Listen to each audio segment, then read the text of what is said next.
Selamat datang di channel Otaku Duit. Dalam video hari ini, kita akan membahas film supernatural perang yang berjudul Ghost of War.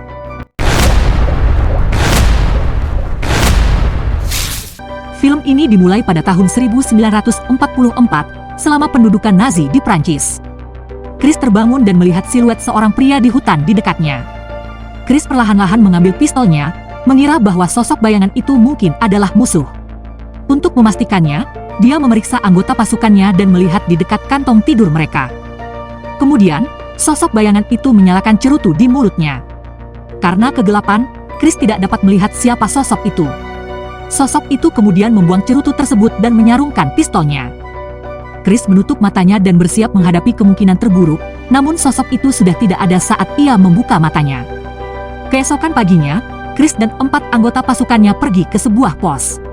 Di tengah perjalanan, ia mendengar suara jeep dan memberi isyarat kepada pasukannya untuk berhenti dan merencanakan ranjau. Seperti yang diharapkan, jeep itu tiba dan terbalik saat ranjau meledak. Kemudian Chris menyadari bahwa mereka berbelok arah dan menghentikan pertandingan tinju butchi dengan seorang mayor Nazi. Pasukan kemudian berbaris keluar. Kemudian, Chris memberi isyarat kepada Tupper, penembak jitu tim, untuk mengamati hutan dan melihat apakah ada musuh. Tim ini mulai tenang ketika mereka menyadari bahwa ada puluhan pelarian Yahudi yang keluar dari hutan. Tupper berlari dan memberikan mantel parit Jerman dan bongkahan emas kepada seorang wanita, yang ia dapatkan dari Nazi yang mereka sergap sebelumnya. Wanita itu kemudian mengucapkan terima kasih dan melanjutkan perjalanannya. Malam harinya, saat mereka berpapasan dengan sebuah ambulans, Chris memberi pengarahan kepada tim tentang misi mereka. Mereka harus menjaga dan mengamankan sebuah rumah besar yang dulunya merupakan markas Nazi sampai tim lain menggantikan mereka. Tak lama kemudian, mereka tiba di rumah mewah tersebut, dan hal pertama yang mereka sadari adalah bahwa pasukan yang seharusnya mereka bebaskan tidak tidur di tempat tidur, meskipun rumah tersebut seharusnya nyaman. Selain itu, mereka juga tampak tegang dan bergegas meninggalkan rumah itu. Benar-benar berlawanan dengan apa yang mereka harapkan karena misi menjaga Mensyah jauh lebih baik daripada tidur di hutan atau di tanah, setengah sadar, dan berjaga-jaga terhadap musuh di garis depan. Pasukan kemudian bergegas masuk ke dalam jeep dan menginjak pedal gas. Tidak lama kemudian, jeep sudah tidak terlihat lagi. Anak-anak kemudian mulai menjelajahi rumah besar itu. Eugene melihat sebuah piano dan mulai memainkan sebuah lagu. Kirk menemukan sebuah ruangan yang penuh dengan boneka. Tupper memeriksa ruang bawah tanah saat mereka sedang berbohong. Chris melihat ke perpustakaan. Kemudian, mereka berkumpul di dekat perapian, dan tidak lama kemudian mereka mendengar beberapa gerakan di lantai atas. Pasukan itu kemudian mengambil senjata api mereka dan berebut. Penyadap dan penjagal memeriksa kamar-kamar di lantai atas sementara yang lain menjaga lantai dasar. Suaranya agak aneh. Kedengarannya seperti seseorang menggaruk kayu atau sesuatu yang berat seperti diseret di lantai kayu. Ketika Chris dan Kirk hendak memasuki sebuah ruangan, pintu tiba-tiba terbuka. Mereka berakhir di sebuah ruangan dengan tirai hitam. Bersama-sama mereka menyingkap tirai tersebut dan melihat sebuah siluet yang menggantung di leher mereka. Ketika angin meniup tirai, bayangan itu menghilang. Tim kemudian berkumpul kembali di perapian hingga larut malam. Mereka saling bertukar cerita sementara Tupper mengamati perkebunan dengan menggunakan teropong senapannya. Eugene kemudian bercerita bahwa dia menemukan sebuah jurnal milik seorang Nazi berusia 18 tahun yang mendiami rumah tersebut. Namun percakapan itu terhenti saat mereka mendengar suara-suara di dekat perapian. Chris kemudian menyadari bahwa suara itu sebenarnya adalah kode Morse. Kode itu berbunyi, "Saya tidak punya kaki." Menganggap itu semua sebagai kebetulan, Chris menginstruksikan tim untuk menutup mata, kecuali Tupper, yang ia instruksikan untuk mengambil posisi di loteng. Sementara itu, Eugene turun ke ruang bawah tanah dan mencoba membuka sebuah peti dengan menggunakan batu. Peti itu tidak bergerak sedikit pun, dan dia menyerah. Dia kemudian melihat foto keluarga yang memiliki rumah tersebut. Tiba-tiba, lilinnya mati, dan dia mencoba menyalakannya menggunakan zipponya ketika sesosok tubuh muncul di latar belakang sejenak. Ketika lilin menyala, orang-orang dalam foto menghilang. Tupper menyiapkan senapannya di loteng dan mengamati sekelilingnya, tanpa menyadari sosok yang berjalan di latar belakang. Dia kemudian melihat seorang pria yang tergantung. Tetapi ketika dia menoleh ke belakang, sosok itu menghilang. Dia mencoba mencarinya ketika tiba-tiba, seorang anak laki-laki muncul di lemari pakaian yang tiba-tiba menutup, mengejutkan sang penembak jitu. Tupper kemudian keluar halaman untuk menyelidiki ketika dia melihat Chris dari dalam rumah menatapnya. Keesokan paginya, Tim tetap diam saat sarapan, tidak ingin membicarakan pengalaman semalam. Kemudian, Chris, Eugene, dan Kirk mencoba menyimpulkan mengapa regu sebelumnya bergegas meninggalkan tempat itu. Ketika Eugene membuka sebuah skenario, dia menyaksikan kembali di Paris.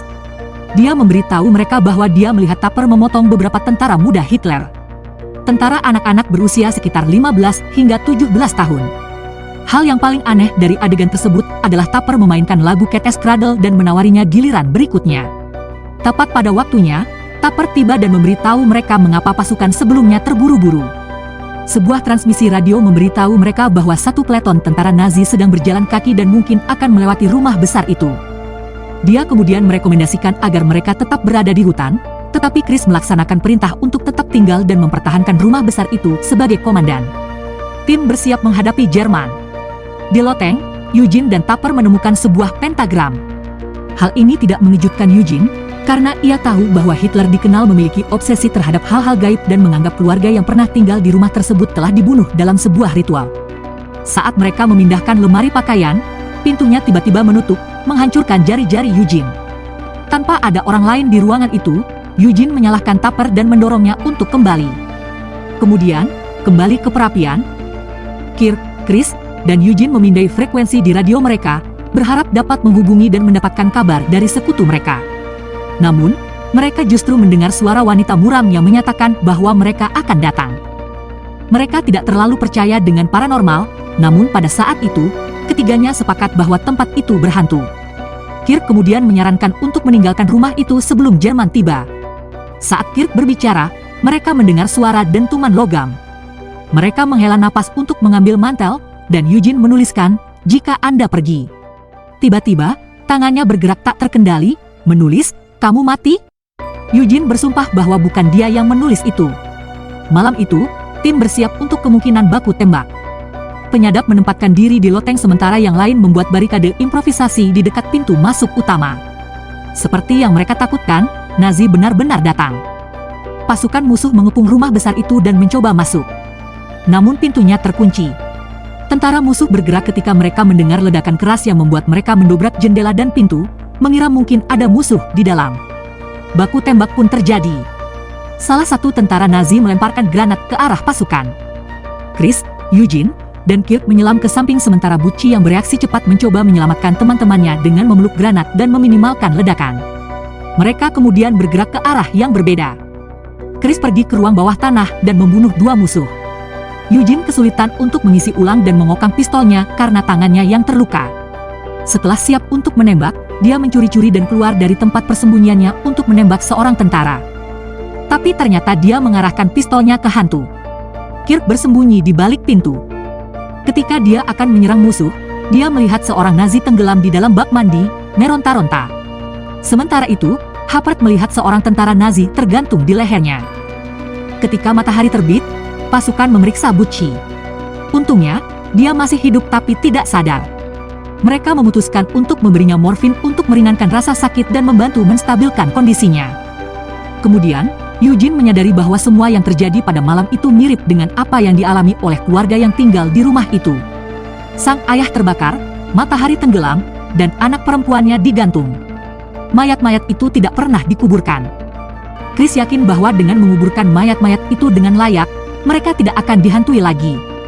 Kemudian, Bucci bangun dan mengatakan kepada semua orang bahwa semuanya tidak nyata berulang kali. Meskipun dia tidak memiliki tangan. Entah bagaimana dia meraih Chris dan menyuruhnya untuk mengingatnya sebelum mati. Keesokan harinya, mereka menguburkan Bucci dan meninggalkan rumah tersebut. Mereka melewati ambulans, tetapi untuk beberapa alasan, mereka melewatinya lagi di malam hari. Mereka memutuskan untuk berbalik dan tidur di hutan. Saat tidur, Huppert bermimpi bahwa dia digantung. Ketika dia bangun, kata Vectrolek tertulis di tanah. Kemudian, tim ini berpapasan dengan ambulans yang sama sekali lagi. Akhirnya, mereka kembali ke Mansion.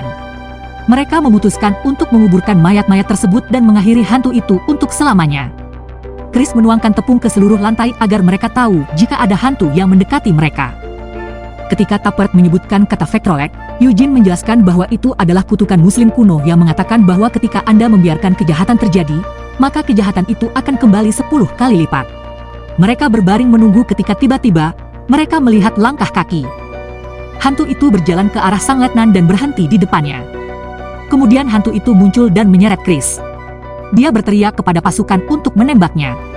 Tapert menggunakan teropongnya untuk membidik hantu tersebut, namun tidak menunjukkan apapun selain Chris yang melayang. Hantu itu terus menyeret Chris ke sisi lain dari perkebunan, di mana terdapat sebuah rumah.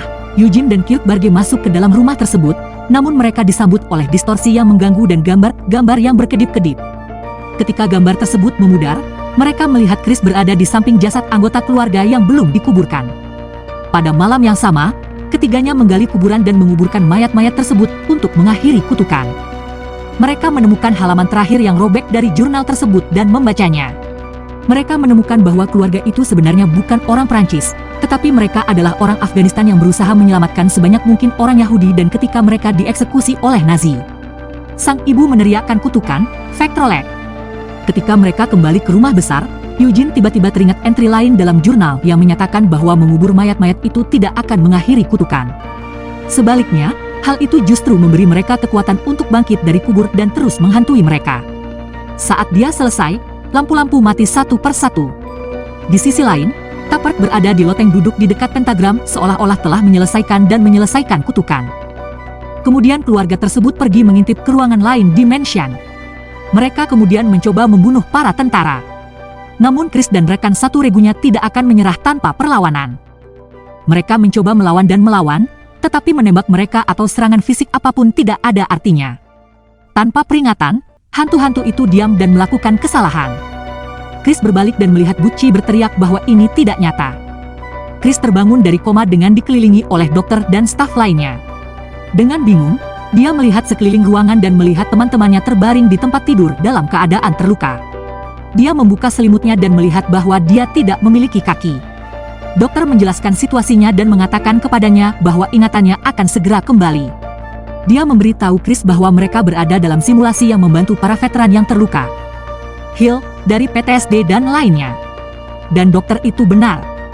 Chris mengingat misi ekstraksinya saat ditempatkan di Afghanistan. Misi mereka adalah membantu seorang dokter Afghanistan yang bekerja sama dengan Amerika untuk melarikan diri. Namun misi itu berubah menjadi lebih buruk. Mereka menerima peringatan radio bahwa sekelompok pemberontak sedang dalam perjalanan menuju lokasi mereka dan akan tiba dalam waktu kurang dari 1 menit. Sang dokter menyembunyikan mereka tepat pada waktunya sebelum para pemberontak tiba. Pemimpin musuh mengatakan kepada sang dokter bahwa ia bersalah karena membantu orang Amerika itu meskipun ia tidak memiliki bukti. Pemimpin tersebut kemudian memerintahkan tentaranya untuk membunuh dokter dan keluarganya. Pasukan yang bersembunyi hendak melawan, namun Chris memerintahkan mereka untuk mundur ketika kelompok tentara musuh lainnya tiba. Tidak ada yang bisa mereka lakukan selain menonton dari tempat persembunyian. Saat mereka meninggalkan rumah, istri sang dokter berlari keluar rumah dengan membawa bom waktu. Namun, ia berhasil menangkapnya, namun terlambat. Bom tersebut meledak, melukai semua orang, termasuk Chris. Kembali ke dunia nyata, sang dokter menjelaskan bahwa mereka melakukan simulasi pada Perang Dunia Kedua karena sangat efektif. Ketika Chris memberitahu dokter tentang pengalaman menghantui mereka dan simulasi yang dilakukan, dokter tersebut membuat catatan. Tiba-tiba, lampu berkedip dan hantu itu muncul. Chris berteriak kepada perawat bahwa kutukan itu menghidupkan roh tersebut dan dia harus kembali ke simulasi untuk menyelamatkan saudara-saudaranya. Film ini berakhir dengan Chris dibius dan ketika dia terbangun kembali ke hutan, dia melihat sosok bayangan di tepi hutan seperti di awal. Terima kasih telah menonton. Berlanggananlah untuk mendapatkan lebih banyak video seperti ini dan untuk membantu saluran ini berkembang.